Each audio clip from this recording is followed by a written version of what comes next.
Conversamos con el licenciado Alejandro Arredondo, destacado economista, y en el segmento anterior hablábamos del impacto que pueda tener una reforma fiscal en la República Dominicana.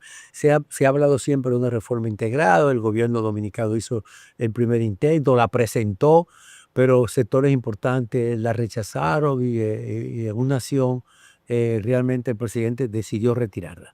Parece que la fusión de dos ministerios importantísimos, estratégicos, desde el punto de vista económico, que es el Ministerio de Hacienda, que es el organismo rector de la economía dominicana, y el Ministerio de Planificación, Economía y Desarrollo, en un solo superministerio, Ministerio de Hacienda y Economía ahora, y la designación de un veterano tecnócrata que sirvió mucho en el gobierno anterior, y se reconoce como un gran académico y un destacado economista. Es el caso del licenciado Magín Díaz al frente de ese ministerio.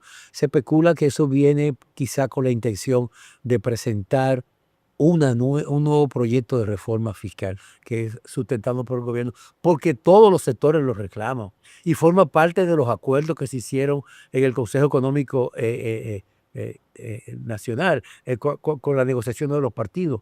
Todos los partidos están de acuerdo con que hay que hacer una reforma fiscal, necesariamente. Debe ser integral, que no afecte tanto a los sectores más vulnerables y que realmente el gobierno necesita ese oxígeno, necesita recursos para poder atender una demanda tan creciente de inversión de capital, como usted señala. Sí, así es. Bueno, en caso de Magín Díaz, la destinación de él es una destinación acertada. Usted dice un tecnócrata, pero aparte de ser un tecnócrata, eh, es, eh, es un político no de partidarista, sino de manejo de los intereses que hay en el Estado. Estamos en el interés de la clase empresarial, con lo cual él tiene muy buenas relaciones personales y profesionales. También los, los líderes políticos, o sea que la designación, en él combina las dos cualidades, un político o un politécnico que pues encaja y más un reto que él tiene también fuerte. Es un desafío muy fuerte. Muy fuerte de la fusión de estos dos ministerios, el Ministerio de Hacienda y el Ministerio de Economía, Planificación y Desarrollo. Se espera que con él haya una propuesta mejor estructurada que la que se presentó el año pasado, a finales del año pasado, y que el presidente de la República tuvo que retirarla, una propuesta de reforma fiscal que se le llamó modernización fiscal, porque esa reforma no tuvo los consensos necesarios. Y en el caso de Magín, que puede encontrar los consensos necesarios y en un momento clave como el que se encuentra ahora la República Dominicana, en donde el presidente Abinader ha tenido un acercamiento con los principales líderes de oposición. Estamos hablando del presidente Leonel Fernández, del presidente Danilo Medina y de Hipólito Mejía. O sea, se da esa situación que Es muy favorable. Claro, es muy favorable. Pero antes de llegar a una reforma fiscal, yo creo que se debe de atender lo que es la evasión fiscal. Pero hay un aspecto importante, y escúcheme, el licenciado, que promovió o provocó el rechazo o el retiro de aquel proyecto, es que los cambios se hacían muy radicales. Entonces había posiciones que planteaban que fueran graduales. Sí. O sea, vamos a ir en un plazo, vamos a darle 2 años, 3 años, y aplicando al paso ese proceso. Pero fue un cambio muy brusco, un cambio de choque, como dicen. Sí, la propuesta. Entonces quizá eso desentonó un poco. Porque incluso yo recuerdo que Magín Díaz, que no tenía ninguna oposición en el gobierno, él como economista independiente, él criticaba eso y planteaba que debiera hacerse en una forma gradual. Quizá aplique eso ahora. Sí, ¿Usted lo considera conveniente? Claro, yo siempre he estado de acuerdo con la gradualidad de las reformas tributarias y fiscal que se hacen en el país de manera gradual. esa gradualidad, porque lo que se presentó era un efecto de shock. De hecho, Entonces, eso iba a provocar, imagínate, en un contexto internacional adverso, de crisis. complicado, una política tributaria, una política fiscal de shock, iba a ralentizar mucho más la economía.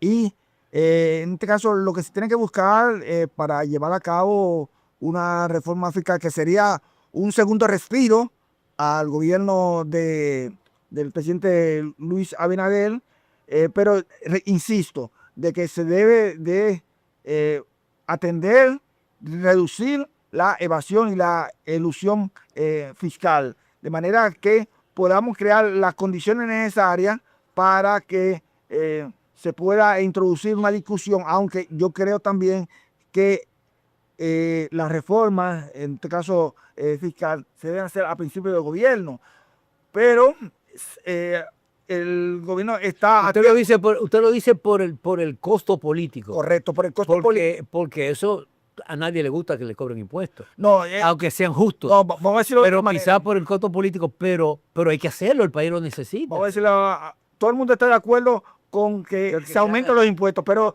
que se aumenten los impuestos del otro, no del mismo. De los míos, sí. Sí. Y también reclamar que hagan más cosas, que arreglen las calles, que hagan más hospitales, pero por eso con dinero. Sí, entonces yo creo que es bueno iniciar ese proceso de reducir la evasión fiscal y la elusión fiscal, que cuando estuvo Magín Díaz, la Dirección General de Impuestos Internos la atendió y fue efectivo, pero se necesitaba tiempo. ¿Cuál sería su propuesta, su sugerencia para evadir la evasión fiscal? Porque ahora se está implementando un proyecto que la gente entiende que es muy efectivo, el caso de la factura electrónica. Hay un control absoluto de todas las transacciones que hacen las empresas con la factura electrónica. Ahí es difícil tú evadir.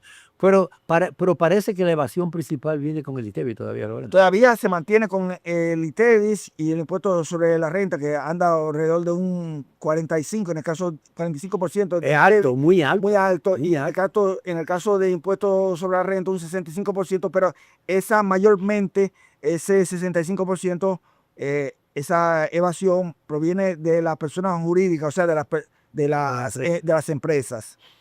Atender lo que tiene que ver con el gasto tributario, o sea, las exenciones fiscales que se le entregan a los sectores que ya no tienen razón de tener esas exenciones fiscales. Tienen mucho tiempo, ya son empresas sólidas, ya.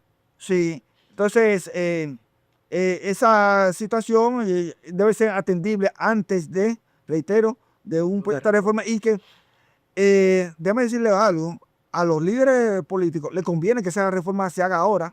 Sí. ¿Por qué? Porque cualquier quien gane en el año 2028 va a tener un país con finanzas saneadas, con recursos necesarios para hacer las inversiones. Una buena gestión. Por eso insisto que este es el momento, aunque yo dije que la reforma, que a principio del gobierno, la luna de miel, pero este es el momento donde se ha llegado el presidente Abinader ha logrado un acercamiento con los líderes principales políticos del país, porque ellos están de acuerdo con que se hagan. Ahora, y que puede, otro asunto, además de que el presidente Luis Abinader no se va a repostular por el mandato constitucional. Entonces eso justifica que él emprenda la reforma ahora. Claro. La justifica. Sí.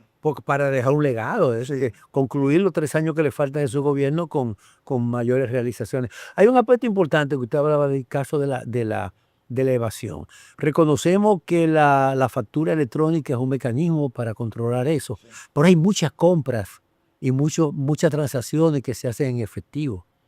Incluso en los últimos días, en los últimos tiempos, hemos visto cómo la Dirección de Impuestos Internos ha hecho operativos en negocios de muchos extranjeros, vamos a decir los negocios chinos, donde hacen muchas transacciones en efectivo y eso no se transparenta. ¿Cómo podría regularizarse eso y qué impacto realmente podría tener en el negocio?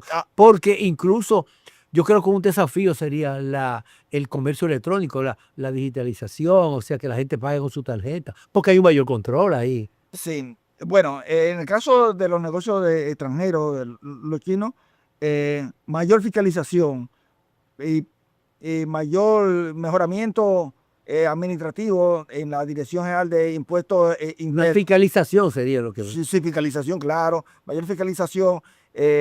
También otro asunto es la evasión que se da en el sector del turismo con el asunto de las habitaciones que se reservan, que se pagan y que se paga un ITEVI diferenciado. Sí. O sea que hay muchos elementos. Pues es que la evasión tiene que el administrador tributario tiene que estar encima de eso, porque cuando su corta resuelve un punto, te salen otros puntos más, entonces tiene que ser una acción permanente. Por eso hablo de una reducción de la evasión fiscal, no una eliminación, porque la eliminación sería lo ideal, pero eso no se logra. Eso no se logra en ninguna parte.